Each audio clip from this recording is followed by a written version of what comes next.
Burnt Truths is a special investigative series from the Ultraviolet Tide podcast presented by Leah Ultraviolet. While Burnt Truths uncovers the surprising history, marketing myths, and cultural forces that shaped our relationship with tanning and sun exposure, Low Ultraviolet helps you protect your skin with confidence. Low Ultraviolet is the first and only sun-safe marketplace, bringing together a thoughtfully curated collection of UPF apparel, SPF products, and sun protection essentials all in one place. Discover trusted brands like MD Solar Sciences, Line in the Sand, Sun Patch, and Low Ultraviolet's own line of UPF 50+ essentials designed to make sun safety effortless and stylish.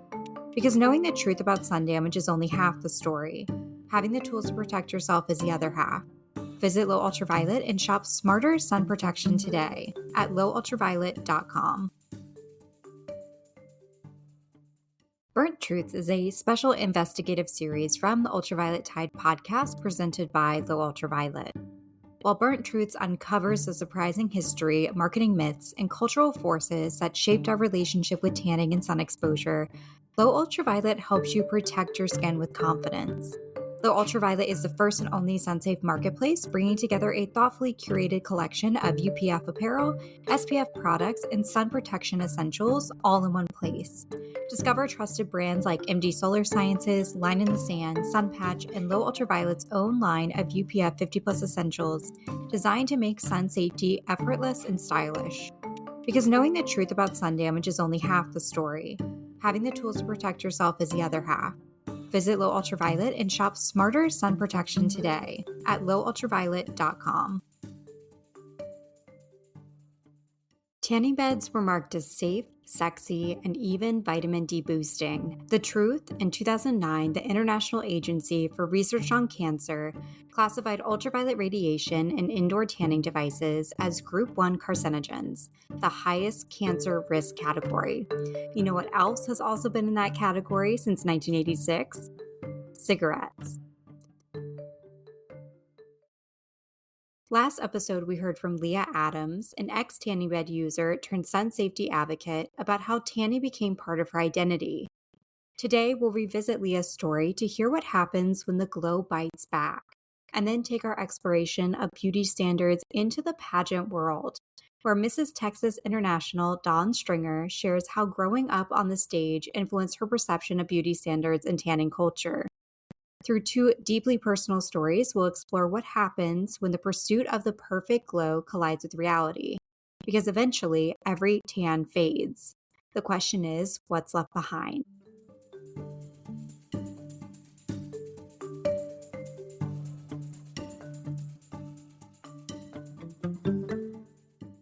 Before we dive into Leah and Dawn's stories, I wanted to take a moment to draw a parallel between two industries that at first glance might seem completely unrelated: smoking and tanning beds.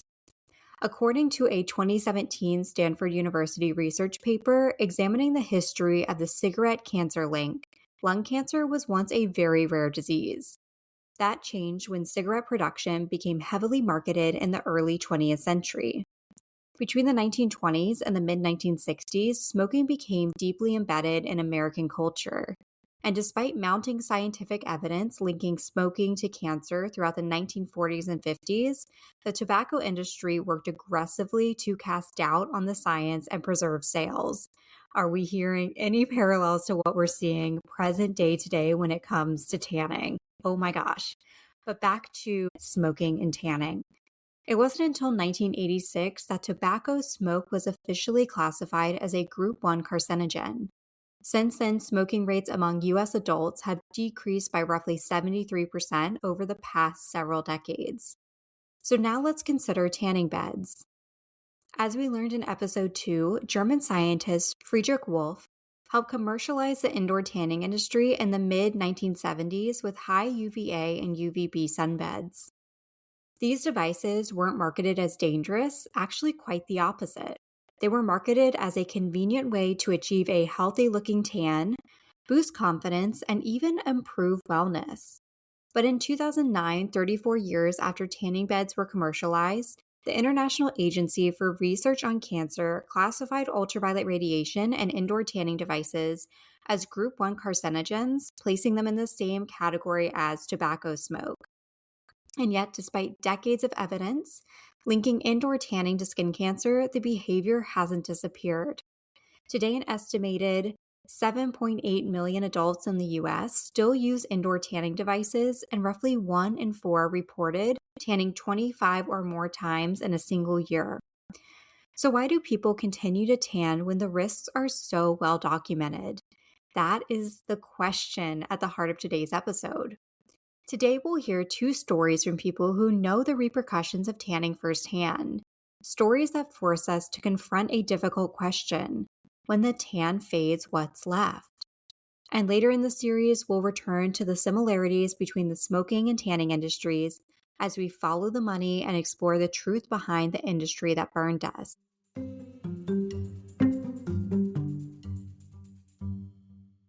It was August of 2019 when my dad was diagnosed with stage 0 melanoma.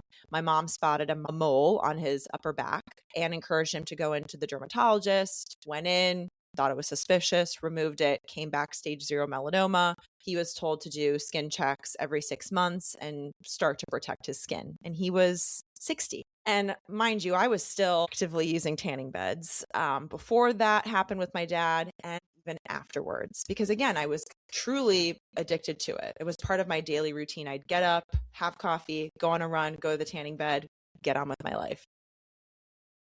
That is the voice of Leah Adams, a melanoma survivor who spent nearly a decade tanning indoors and the daughter of a melanoma warrior. When we first met Leah last episode, when she shared how tanning beds became woven into her life as a teenager, starting as a bonding ritual with her mom and eventually becoming a routine she maintained from ages 16 to 26. What makes Leah's story particularly powerful is that her own melanoma diagnosis came shortly after her father's. Even after witnessing firsthand what skin cancer looked like, she still struggled to believe it could happen to her because, like so many young people, she thought she had more time. Today, Leah shares what happened when the assumption collided with reality.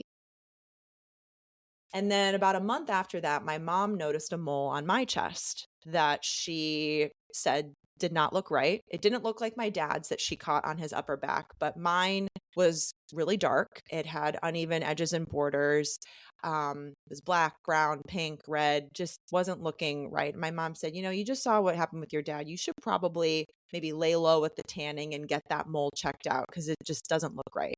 And then I just said, you know what? I'm just going to go get a skin check. Never had one. I was 25 going on 26. So I made a first appointment with a dermatologist, went in for my first skin check ever. And lo and behold, that mole on my chest that my mom pointed out was the one that my dermatologist was concerned about. So did the same thing they did for my dad, removed it, told me they were going to test it, see what it was. And then 2 weeks later, I got the call that nobody ever wants to get. And I was diagnosed with stage 1A melanoma. And I kind of froze because the very first thing I thought of was, oh my gosh, this is worse than what my dad's was a month prior. I knew how stage 0 was treated. I had no idea what stage 1A, how it was going to be treated. And all this information happened in less than a 10-minute phone call. And it kind of felt like my world went from color to black and white. And it was a lot to process over the phone. And that's kind of where my journey began. I went through a lot of emotions after that, with surgery, processing kind of what my life was going to look like, having to grapple with, not going to a tanning bed anymore, which for some people may think, oh, that's really not that big of a deal. But like anything in life, if you are addicted to something and you have to not go to that anymore, and you're not going to be tan anymore, and you're not going to get that gratification or satisfaction that people do get after they go into a tanning bed, that's a lot, especially when you lived a life like that for many, many years.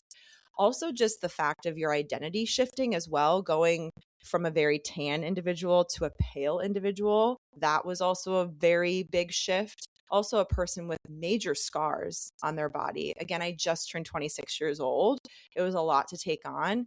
I mean, I'll address the elephant in the room. Like when you're in your 20s, like appearance means a lot, particularly for females. So just thinking about, is this what my life was going to look like moving forward? Also, I never wore sunscreen before all of this. And so now having to be told that I need to wear sunscreen. There's this thing called sun safe clothing, UPF clothing, and having to be aware of the UV index on my phone, all these things. If you've listened to the first 2 episodes of Burnt Truths, you might be wondering something. If Leah had just watched her father go through a melanoma diagnosis, why was she still tanning? The answer is complicated but incredibly human.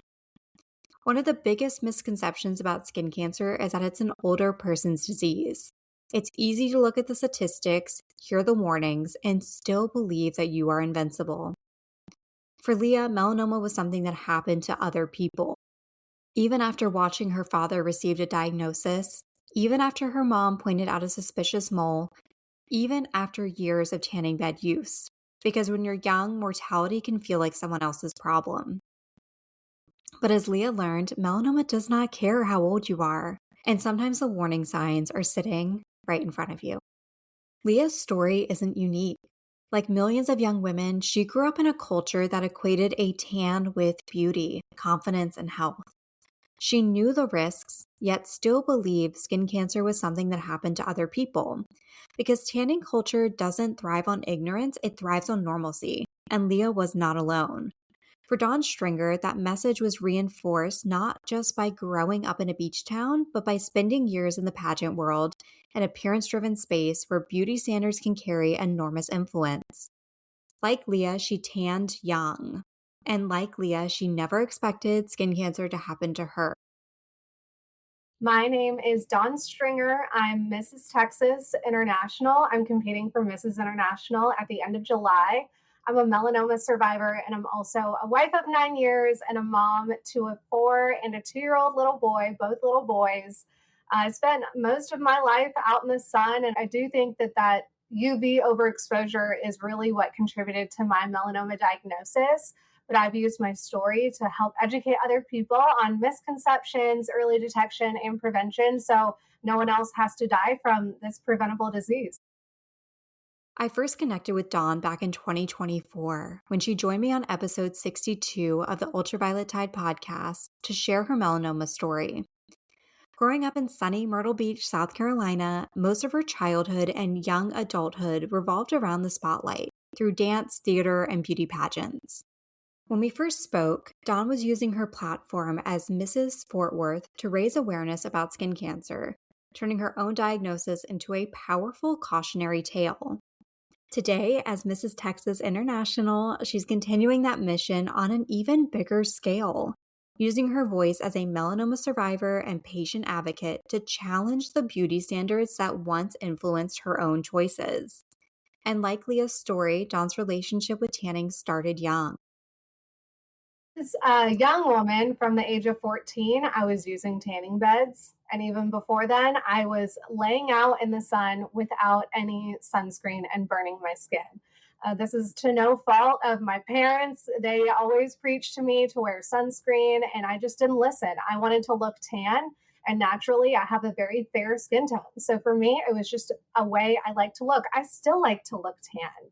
And unfortunately, it's not healthy for your skin, and I've really suffered the repercussions of that.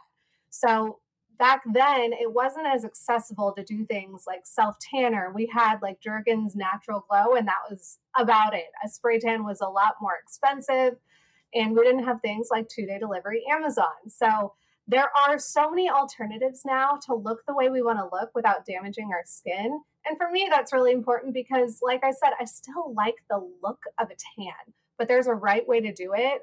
I'd be lying if I said putting on a spray tan didn't make me feel some type of way sometimes because I feel like I'm perpetuating an unhealthy beauty standard. But I think the importance is telling people how I achieved that and showing that it's easy, it's cheap, and long term, it's not going to age your skin and it's not going to cause cancer. So it was always part of my life, but I've definitely scaled it back. I still enjoy being outdoors, but my habits are completely different. I wear SPF daily.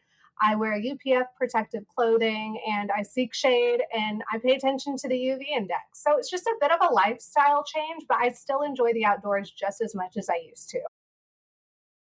Dawn started competing in pageants in her early teens, so from a young age, she determined her pre competition ritual, and you guessed it, visiting a tanning salon was part of that routine.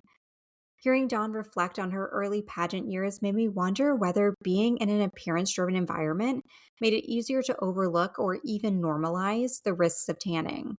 When the ideal look is often associated with bronze skin, how much influence do those beauty standards have on the choices young competitors make?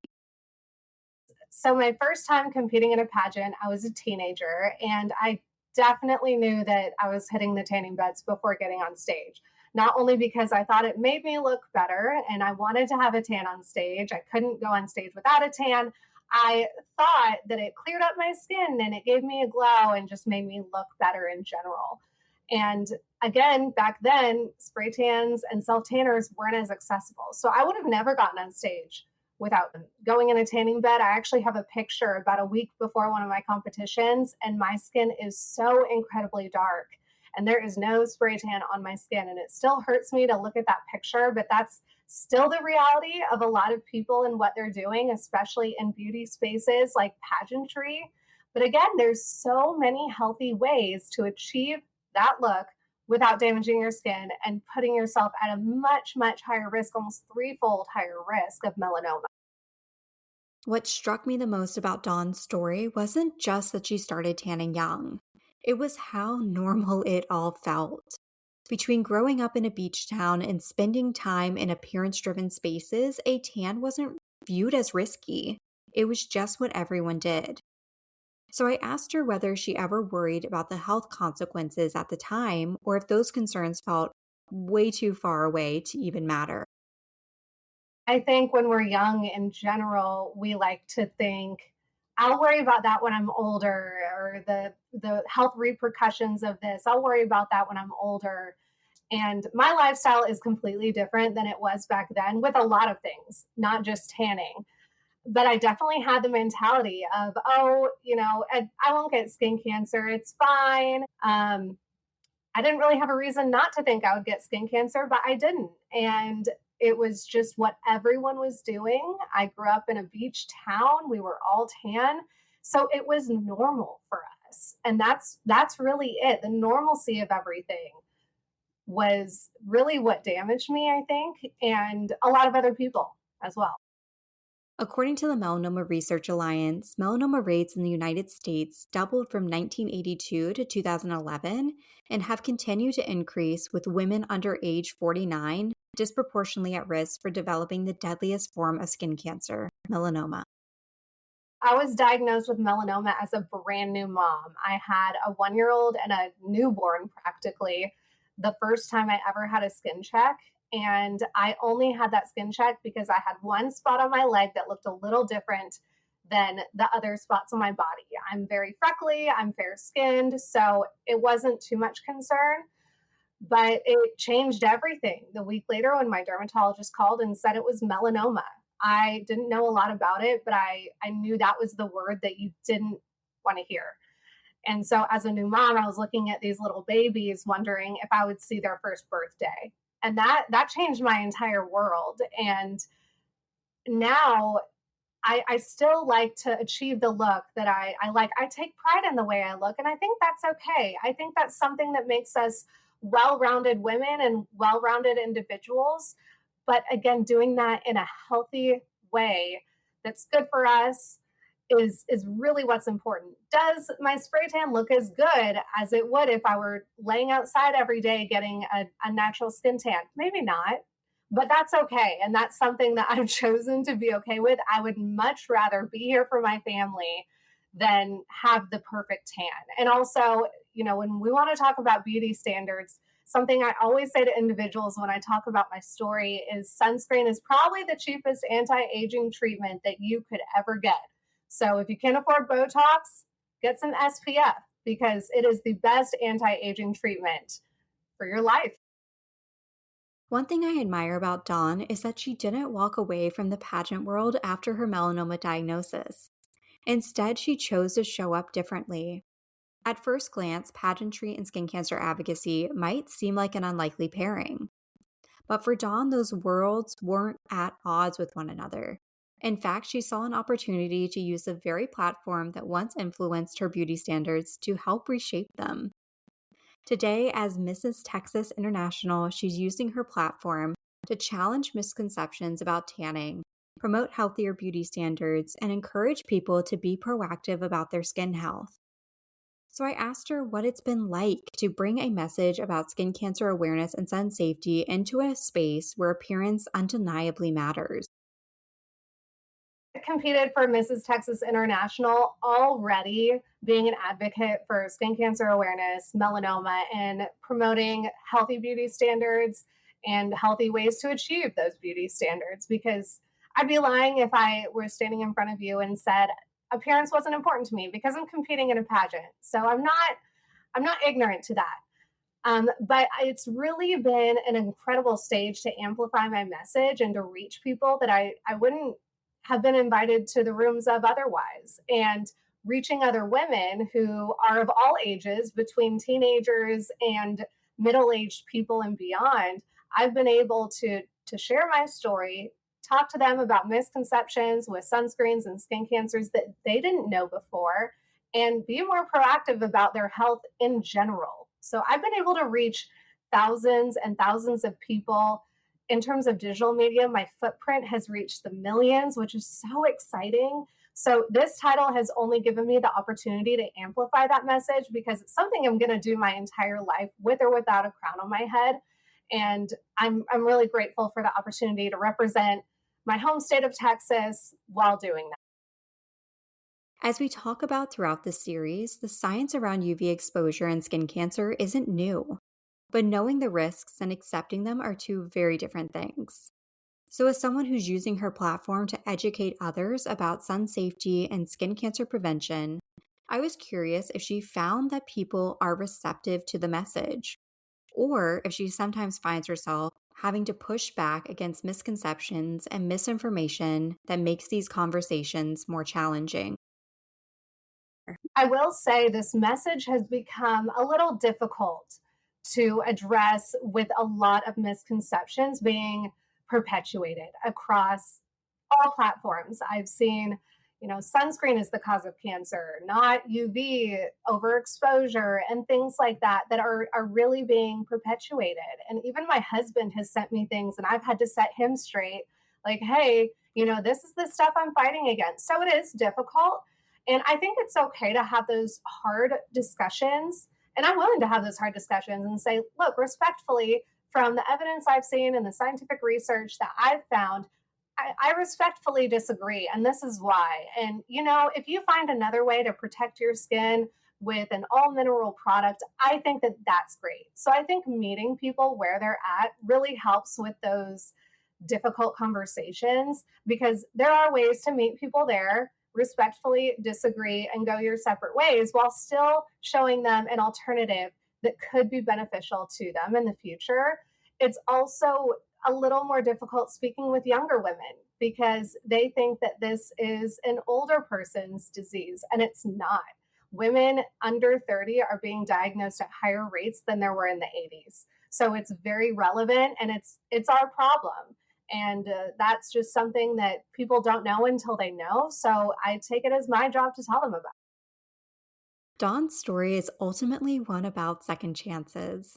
The skin check that caught her melanoma, the opportunity to share her experience, and the chance to help others avoid the same diagnosis. So before we wrapped up, I asked her a very simple question. If she could leave every listener with one piece of advice, what would it be? It's really important for me to remind people that at the end of the day, taking care of your health in general is so important. Schedule your skin check. It should be just as important as your teeth cleaning twice a year. Just get that done. And next month, I'm actually going to be launching a campaign, Second Sunday Skin Check. So I'm going to encourage people every second Sunday of the month to do a self exam and find any ugly duckling spots on their body, make note of it, and tell your dermatologist. And if you haven't scheduled your skin check for the year, take that as your reminder to do that.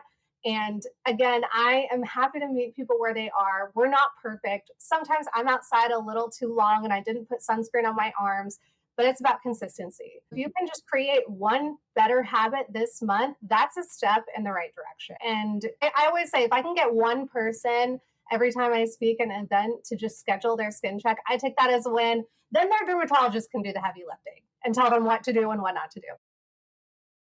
For decades, the science has been telling us the same thing. Ultraviolet radiation damages our skin and increases our risk of skin cancer. And yet, for just as long, we've been told something else. A tan looks healthy, a tan looks beautiful, and that a tan is worth it. Leah and Dawn's stories remind us that most people don't start tanning because they're trying to be reckless. They do it because it's normal, because it's what their friends are doing, because it's what they see online, on the stage, and at the beach. That's what makes changing tanning culture so difficult. The challenge isn't a lack of information, it's untangling decades of beauty standards from what we know to be true. But there's one thing both Leah and Dawn prove, it's that our stories don't have to end with our mistakes. A skin check can change a life, a conversation can change a habit, and one person's willingness to share their story can change someone else's future. Next time on Burnt Truths, we'll pull back the curtain on the industry itself. We'll follow the money, examine the marketing, and ask how an industry built on a known carcinogen managed to thrive for decades despite mounting scientific evidence. This is Burnt Truths, uncovering the shady side of getting sun-kissed. If this episode resonates with you, share it with a friend, schedule that skin check you've been putting off, and subscribe wherever you get your podcasts.